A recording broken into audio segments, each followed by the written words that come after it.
espacio a que, además de las organizaciones políticas estudiantiles, que muchas conservan su propia estrategia y su propia independencia, pues también los consejos y los consejos de huelga, etcétera, han logrado una injerencia mayor en el proceso que lo que se daba en mi época. Sí. Compañero allá primero, después acá.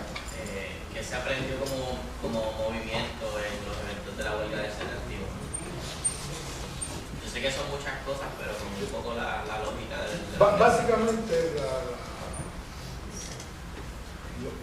los eventos del 11 de marzo aterrorizaron a un montón de gente. Aterrorizó a la derecha porque vieron la posibilidad de que en Puerto Rico los niveles de lucha se diesen a unos niveles ya más escalonados, más fuertes, porque vale decir que en aquella época, aparte del terrorismo de derecha, también había una respuesta de izquierda, porque en aquel momento operaban los comandos armados de liberación, operaba el movimiento independentista revolucionario armado, que eran dos organizaciones clandestinas que de vez en cuando metían sus bombazos, sus fuetazos en compañías, industrias norteamericanas, etc. Y eso, o sea, había un clima casi de guerra. Entonces, eso asustó mucho a la derecha, pero también asustó a la izquierda. Y aquí, el gran liderato de la izquierda lo que hizo fue que metió un frenazo que todavía la marca de la goma está en la carretera. Y esa es la verdad. O sea, aquí se asustaron de una forma tal que de momento caímos de nuevo en el juego electoral, entonces nos vamos de nuevo a las elecciones. O sea, organizaciones que en un momento decían que el juego electoral en la colonia lo que servía era para mantener el estado colonial, de buenas a primeras, entonces ven ese juego electoral como un camino a la liberación. Y la lucha en las calles empezó a ser detenida. Y claro, aquí habían organizaciones más pequeñas que sí querían continuar ese tipo de lucha. Yo recuerdo que estaba el grupo de Ana Livia Cordero, estaba la misma Liga Socialista, habían otras organizaciones que eran más pequeñas, más militantes, pero que entonces las fuerzas de represión lo que pudieron hacer fue concentrar más el fuego hacia ellas. O sea que lamentablemente, primero la ausencia, esto es una cosa que ha adolecido el movimiento independentista. ¿Dónde está la visión estratégica? ¿Dónde está ese programa político estratégico, ese programa económico? ¿Dónde está ese diseño para ir construyendo el Estado Nacional? Pues ante la ausencia de eso, lo que quedaba era, y a lo que se fueron, fue el juego electoral, que sabemos cuáles son los resultados, y hoy en día todavía persiste. O sea, creo que hay 5 o 6 organizaciones de izquierda o independentistas que se están inscribiendo, soberanistas, independentistas, etcétera, para competir por los 22.000 votos esos que le quedaron. Compañero allá. Sí. Esa diferencia que usted marcó entre lo que fue el movimiento estudiantil de esa época y el movimiento estudiantil actual, ¿qué tan positiva o negativa es? O sea, la diferencia del movimiento estudiantil en el sentido en el que ahora no está dirigido necesariamente por organizaciones políticas y que está dirigido como por una autodirección, ¿verdad? Y antes que habían más bien las organizaciones políticas iban dando un norte y eventualmente en la calle pues ¿verdad? Lo que ocurre es que la democracia no se construye de arriba para abajo, de abajo para arriba. Y si nosotros hubiésemos tenido la fuerza, la inteligencia, la capacidad que ustedes tienen, tal vez hubiésemos logrado más, porque son 40 años luchando contra esas corrientes.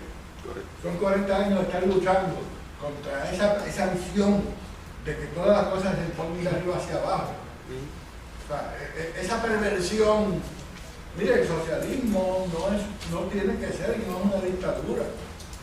Pero usted tiene que construir la democracia de abajo hacia arriba.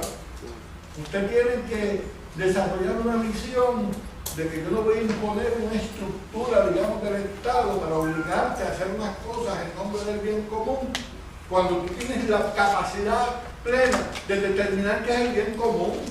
Y todos sabemos que no debemos tomar más de lo que necesitamos, y todos sabemos que tenemos que producir, y todos sabemos que tenemos que respetar la dignidad y la igualdad absoluta de nuestro compañero y nuestra compañera, y eso nadie tiene que venir a decirlo ni imponerlo desde arriba. Eso uno lo construye desde abajo, y en ese aspecto cualitativamente ustedes están pero muchísimo más adelantados que nosotros, al punto que me sospecho que parte de esas críticas que ustedes han recibido, incluso de ciertos profesores y de ciertos sectores de la antigua izquierda, vienen como consecuencia de ese resentimiento de no reconocer que lo que nosotros no pudimos hacer, ustedes lo están haciendo, y que nuestro deber es estar con ustedes y apoyarnos. ¿Cómo se diferenciaba el movimiento estudiantil de aquella época, por ejemplo, en cuestión de las tácticas utilizadas? Sabemos que aquí una de las propias ha sido utilizar la huelga como un mecanismo de presión. ¿Cómo se diferenciaba la lucha estudiantil en ese momento? Ya que entiendo yo que la huelga estudiantil no eran tan seguidas como ocurre hoy día. ¿Qué marcaba la diferencia en la utilización de tácticas en ese momento?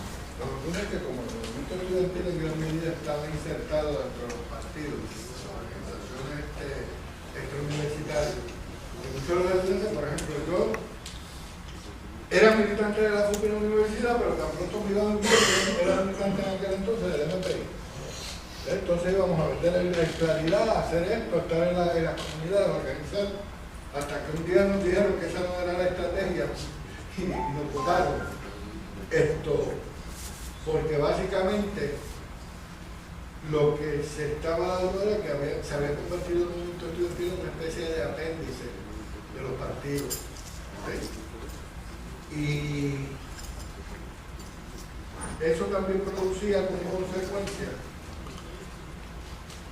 que las luchas dentro de la universidad, aparte de la lucha contra el ROTC, la cuestión de la reforma universitaria, que estaba más en un segundo plano, respondiese a una forma de lucha que eran más militantes, o sea, se hacían más marchas, se hacían más piquetes y era mucho más confrontacional. ¿Ven? O sea, a nivel por ejemplo, recuerdo que se hizo una marcha contra el sexo militar obligatorio que fuimos hasta San Juan, y allí la fuerza de choque estaba esperándonos en el parque. Entonces se daban esas confrontaciones y había un elemento de mucho machismo. Esto es importante porque esto son cosas que tenemos que también aprender para la cuestión de que el que más pesco, o sea, el más turno diera, el que más palo diera, pues ese era el machete. Y entonces también no habíamos superado cosas que ustedes están en etapa de superar, como por ejemplo la participación plena de las mujeres en el proceso. Ahí viene el mister con macana.